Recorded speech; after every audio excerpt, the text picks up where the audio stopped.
We're back with part 3 of lesson 10. So we've probably done the easy part, which is testing.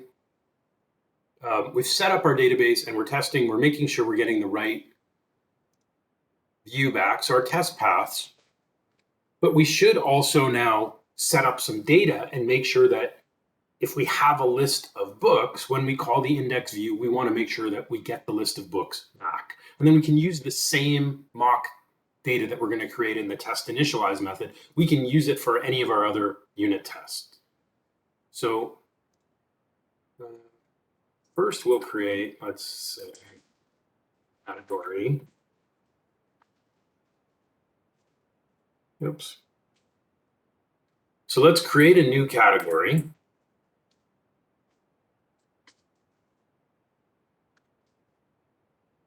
And right now, we're going to need to reference, we're going to instantiate some data objects and put them in our in-memory database. So this is going to require a reference to our models namespace of our web project.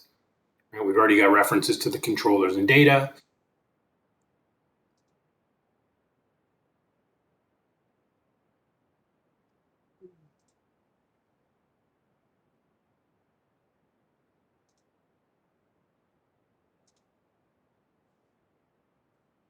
Not quite sure why it's not giving me the option. We'll just make the reference manually. So we'll add a reference to the model namespace. And now category is recognized here.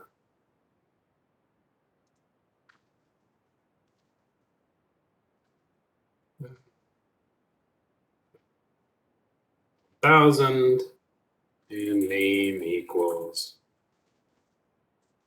my test category. So create a category.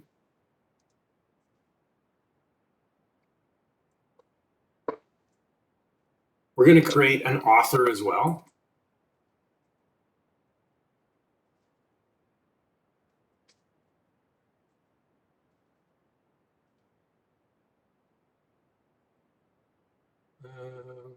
We don't have an author model, actually. Sorry. Oh, we're just using it in the order by. Yeah, we don't need that.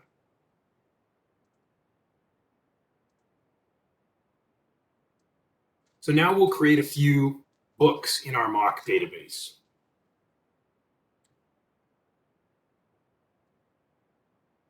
So we're going to create a list of books as well. So I'm going to declare up here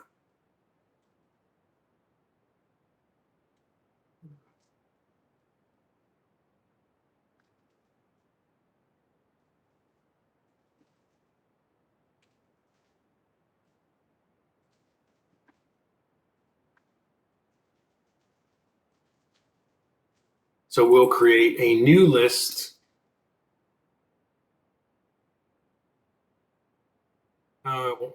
Wants me, I think, to declare it explicitly. That's fine. We won't use var here. So we're going to create a book list so we can add this. So we're going to populate our book list, and then we'll add both our one category and our few mock books. We'll add this to our in-memory database.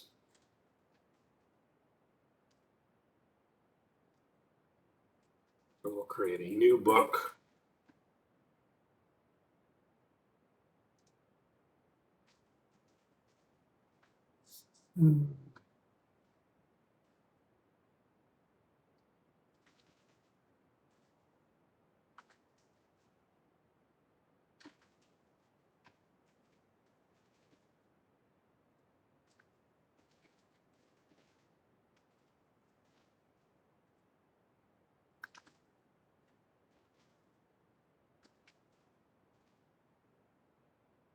So I'm going to create 3 books.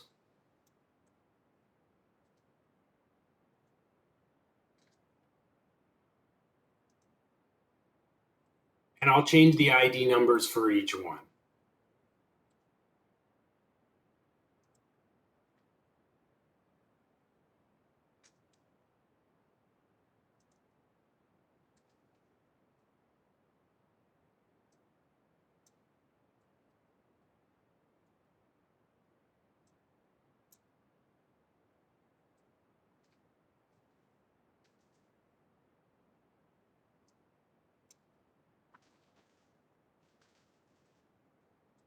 Oh, and I should set the category ID for each one as well.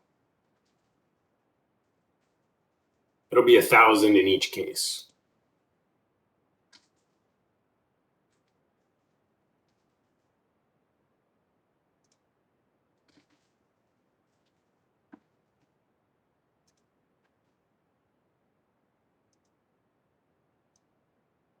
Okay, you can put any values you like in here.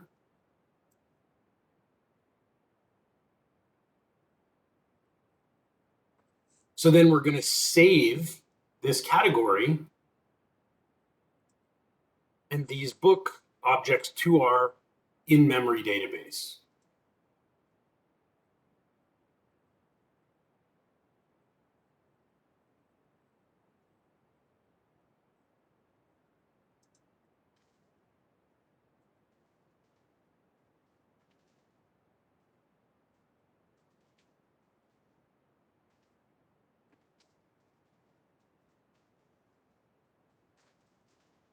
We're going to add each book.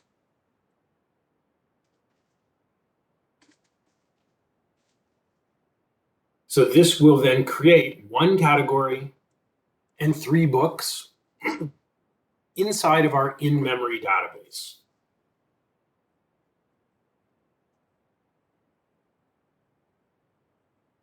So now we should be able to use this mock data to actually check that, start to unit test the data operations in our controller.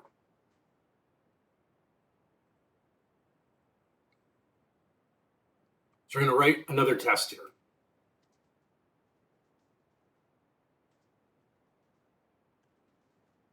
Say index loads books.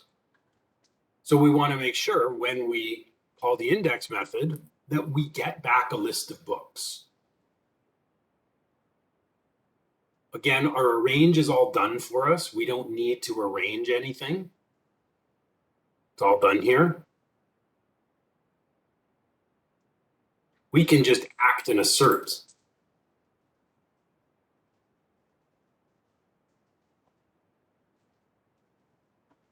We're going to call controller index. We're not interested in the result this time.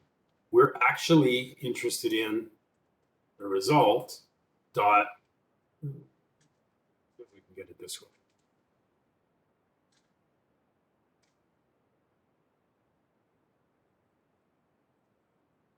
So we'll get our result.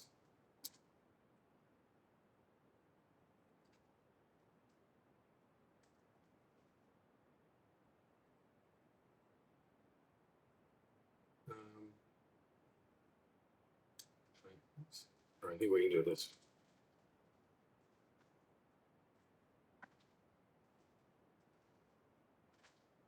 So then we're going to create our own list.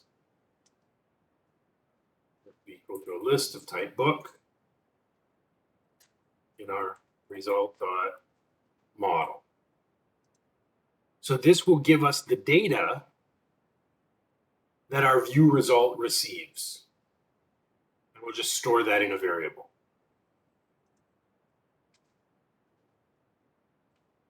And now we want to check that the data that comes out of our method is the same as our book list that we've declared and populated. Now we want to compare 2 lists together. So we don't actually use the regular assert statement. In this case, we're going to use collection assert. So we are checking that we're expecting to get our books list.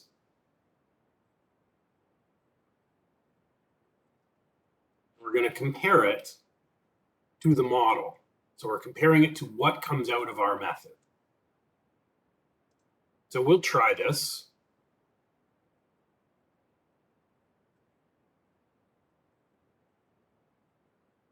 And we'll run our test and see what happens.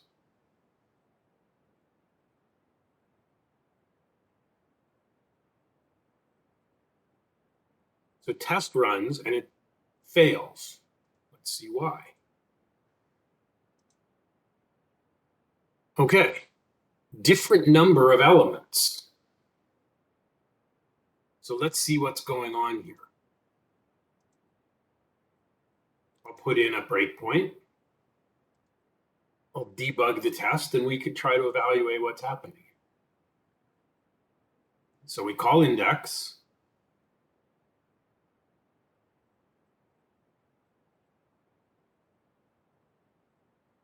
So it says our model has nothing in it. It's interesting.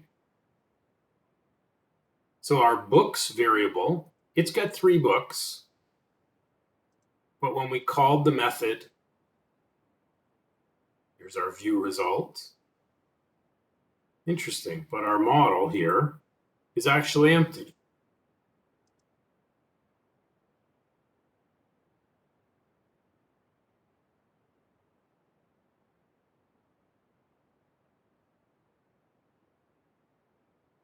Okay, I'm going to run it with my debugger again. Let's see. I'll debug it one more time.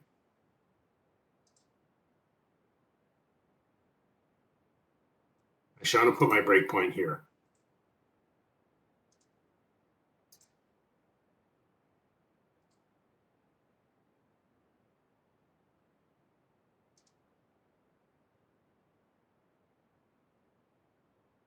So we're going to call our index method.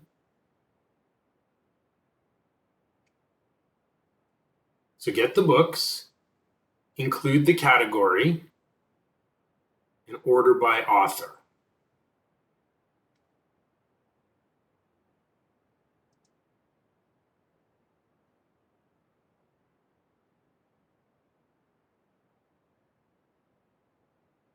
Okay.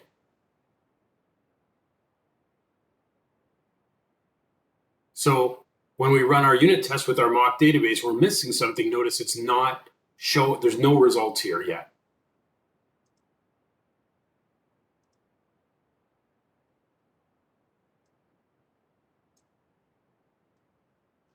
Okay, so there's something I think in our mock data. We're still missing one thing. Let's see, we've got a book ID, title, author. We'll just go have a look at our book model, see if there's something else here that we are missing.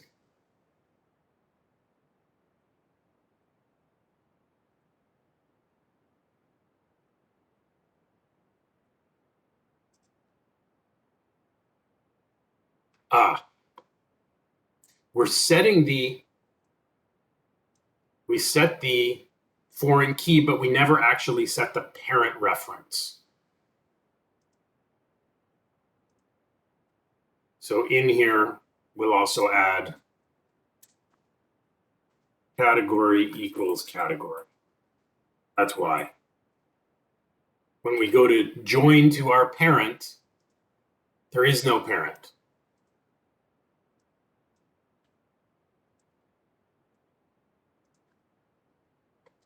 I think this will fix our problem. So every book, it not only needs a foreign key, but it actually needs a reference to a parent object. So I missed that when I mocked up the data. Okay, so we'll go and add that parent property. We'll try the tests again. I'll save my change. I'll go and run all my tests. Okay, now we got a different error. Element at index 0 do not match. So that fixed our mock data. We're getting data back now. I'll debug my test again.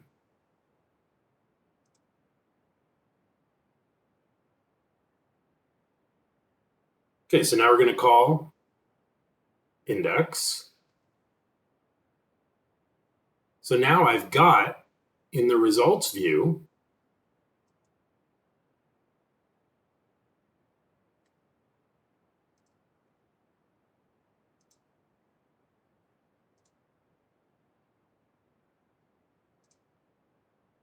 so we can see there's now 3 books. So how come these aren't equal? Our mock list has 3 books. Our model also has 3 books. So why is it saying our lists aren't the same?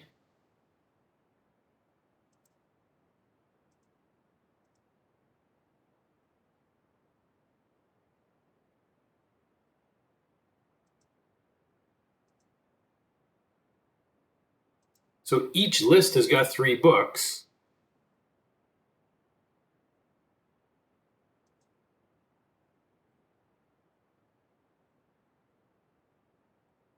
But how come it's saying these lists are not equal?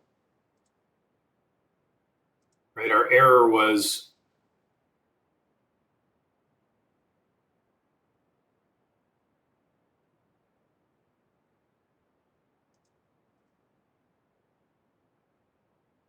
what did it say? Element at index 0 do not match.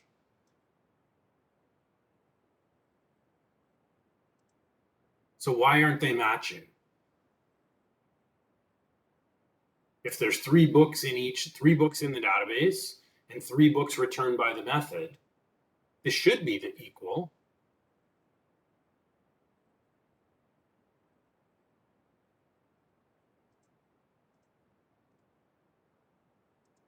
Again, our debugger is kind of useful here. So here's books. Book 1, title is a book. First, right. Here, then it's my book, and then great book. In our model object, first we have great book, then we've got a book, and now we've got my book. So why are they in a different order? So this is the order they're in our list. A book, my book, great book.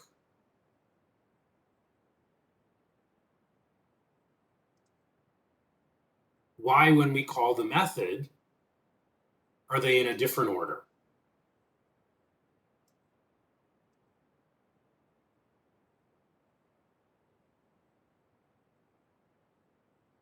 Right, when it's showing our method sorts them alphabetically by author and then title. But here it's just giving us the list in the order we put them in.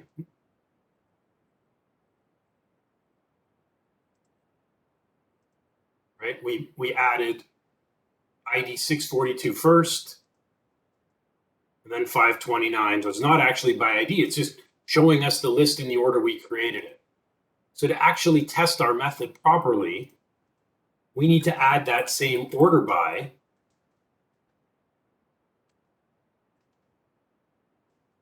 So first by author, and then by the book title. Right? Because this is what we're expecting. And this should be dot list. And we're probably going to need to add a reference to make this work. Oh, yes, we don't. Okay, so as soon as I save it, it already tells me, okay, it looks better now. I'll run the test again. It should pass this time. Now it passes. Okay, so our method, not only are we expecting to get a list of books, but we're expecting to get them in this particular order. So our unit test should be expecting, it needs to account for the sorting. Now the lists are identical when we add that sorting.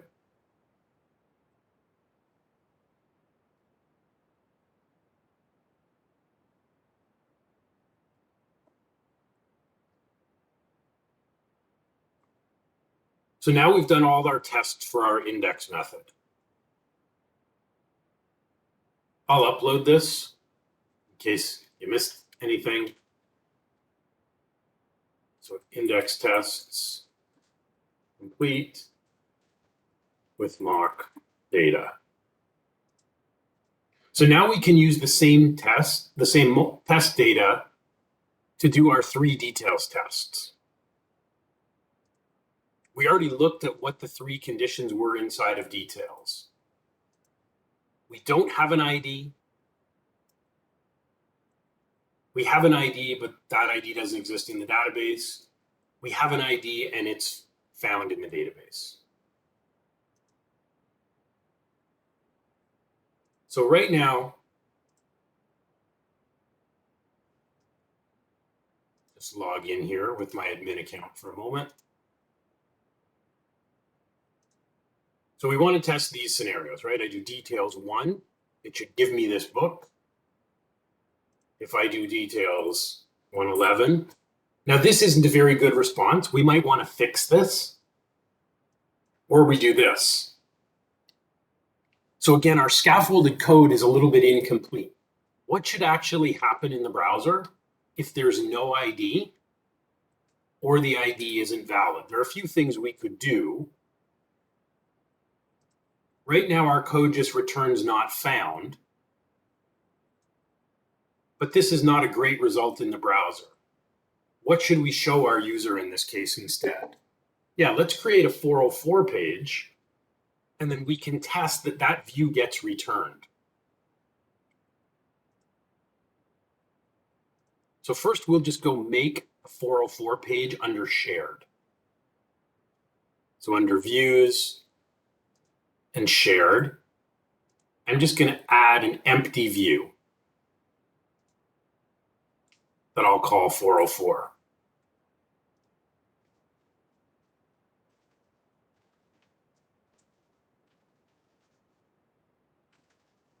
So we'll just put a simple message on here. So if the ID parameter they put in doesn't exist, or there's no ID, we want to return this view instead. So I'm going to change my return statement on line 41.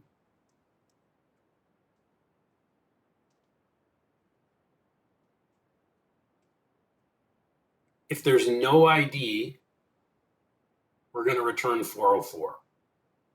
We're going to do the same thing on line 49, where we have an ID, but that ID doesn't exist in the database. Again, we'll return our 404 view.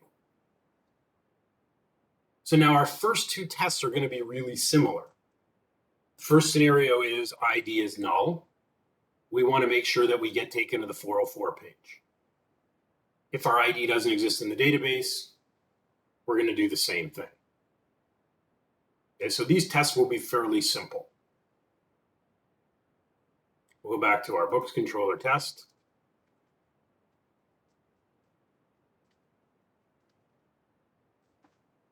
Say details, no ID loads 404.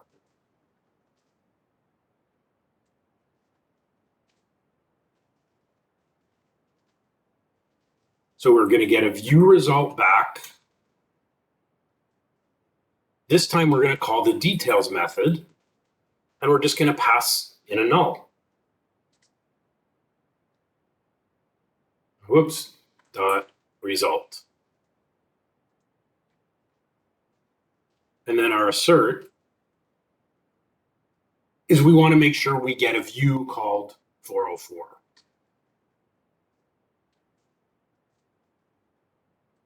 So we expect our name of our view to be 404.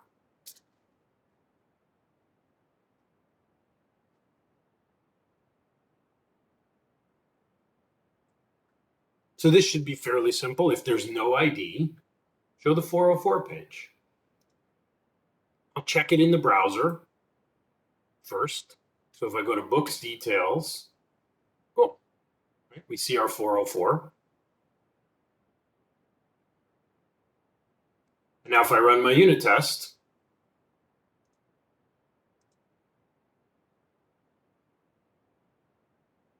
test passes.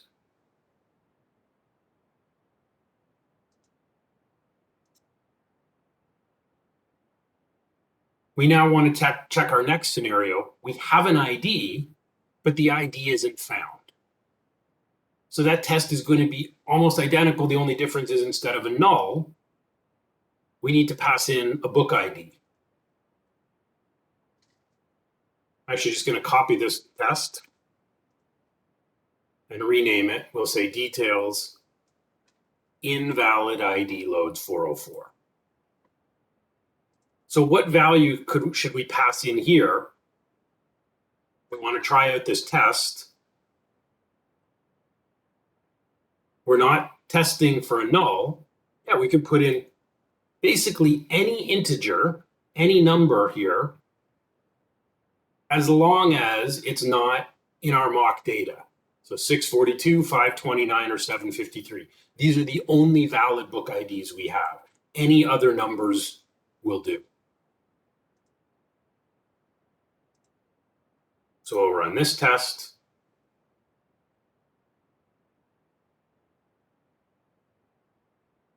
Which passes as well.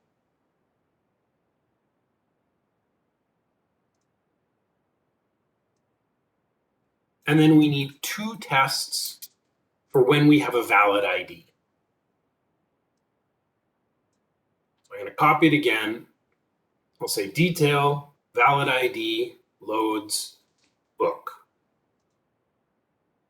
So now this time we want to pass in one of the IDs in our mock data set, which I need to scroll up. So 529, 753, or 642, any of these.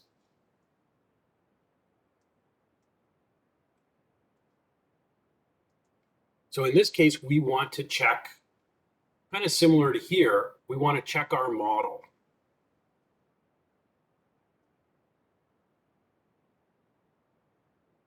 So we'll act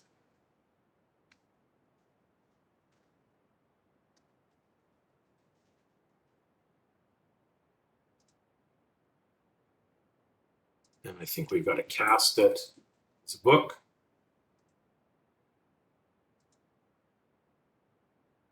Oh, whoops, sorry.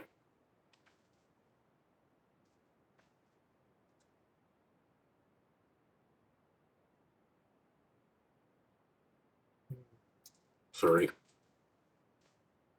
There we go. So we're going to get a book back, and we will assert our equal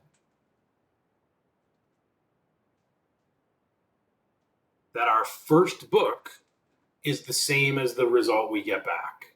So if we pass in 642, this should give us book 0. If we used one of the other ID numbers, we would need to change the index to 1 or 2.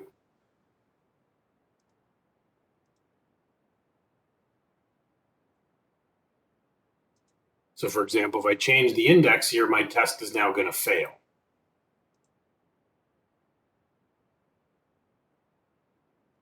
Because ID 642 is not book 1, it's book 0.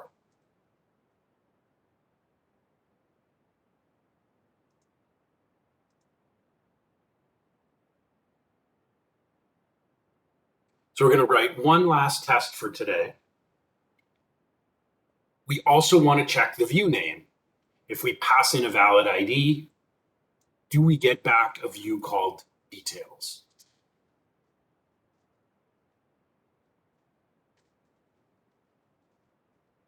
We'll say details, valid ID, loads, view. My act is going to be the same. We'll pass in a valid ID.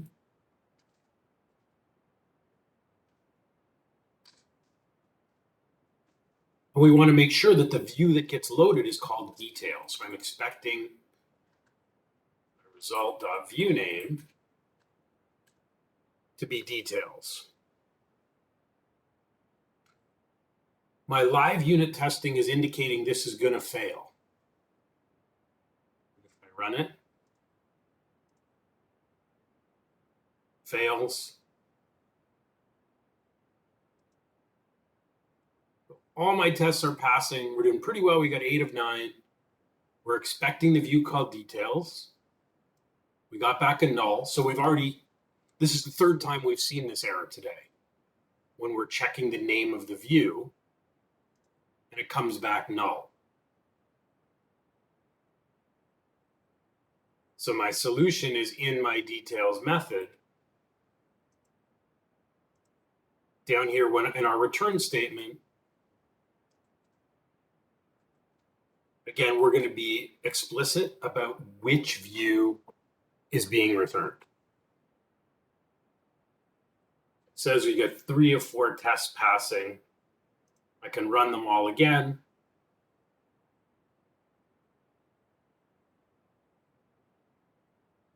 Now all our tests are passing. So again, we're going to add in our return statement. We're going to set up that first parameter.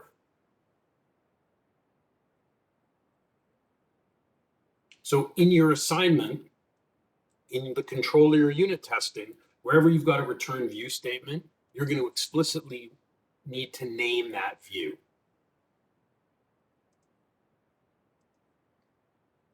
So all our tests are passing. If I go and look at the code coverage, well, we're up to 6%. So in our books controller now,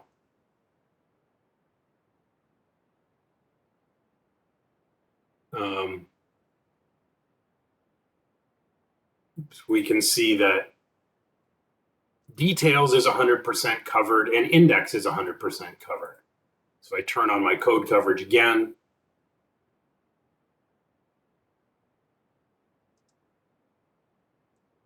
So both my constructor, index, and details, they're now covered. All the other methods, create, edit, delete, obviously these are all red because we haven't written any unit tests for these yet. And we'll sort of do this collectively as a lab. We're going to divide and conquer these other unit tests next week. So we'll have some groups, and each group will do 1 or 2 methods and write the unit tests, and then we can kind of collate them all together. Just in the shared, in views, shared.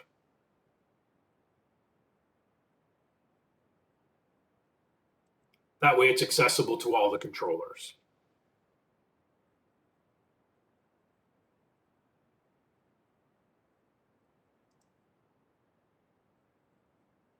Yes, sure.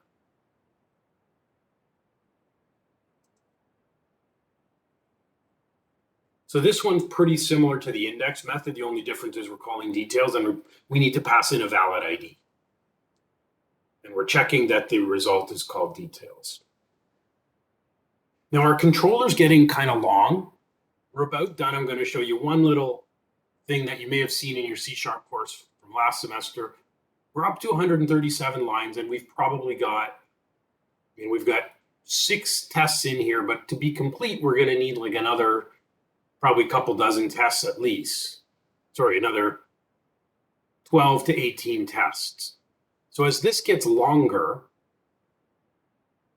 in our C# classes, we can actually organize the code into sections. So I'm going to do that, and then we're going to call it a day. So before my first index method, so we've got how many index tests? We've got 2 index tests. We've got 4 details tests. And then we're going to add a bunch more tests next week. So what I'm going to do before my first index test, I'm going to put in the # and a region called index. And then I'm going to put in a # and an end region tag. This is optional, but I find it helps with C# files that start to get really long. I'm going to move, if I just contract, I'm going to take my 2 index tests. I'm going to drag them inside of here. Again, this is totally optional. You don't have to do this. But the benefit of this is I can now expand or contract, my section. So I can see, okay, here's all my tests for index. I can then create a details region, an end region. And I'm going to move all of these tests inside of there. So they're sort of grouped together. I'm just going to drag this inside.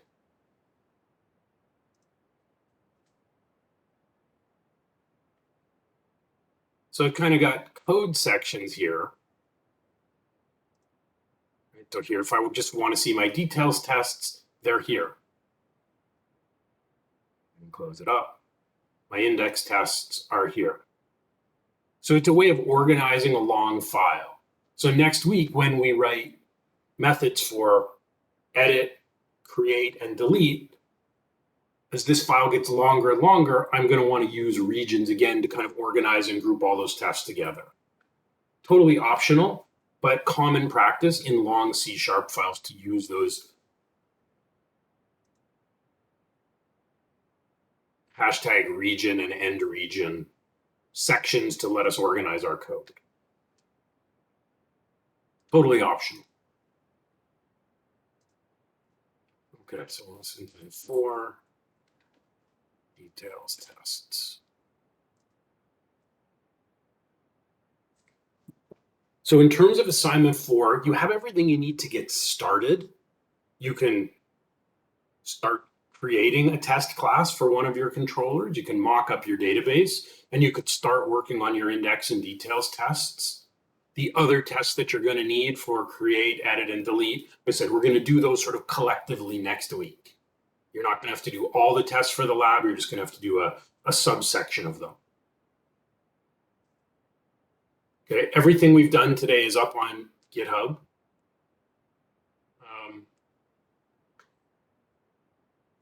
And again, this is here for you as a guide. It should not be a direct copy and paste in your assignment. That doesn't show me much. Okay, that's all for today. I'll upload the videos a bit later. If you have any questions, I'm happy to stick around for a little while and answer questions. If you don't have questions, there is a quiz to do this week. And again, lab in class next week. So you want to be in class next Monday. Okay, have an excellent week, everybody. Thanks for joining today. As I said, I'll stay in the room for a little while if you've got questions. If you don't, have a great week.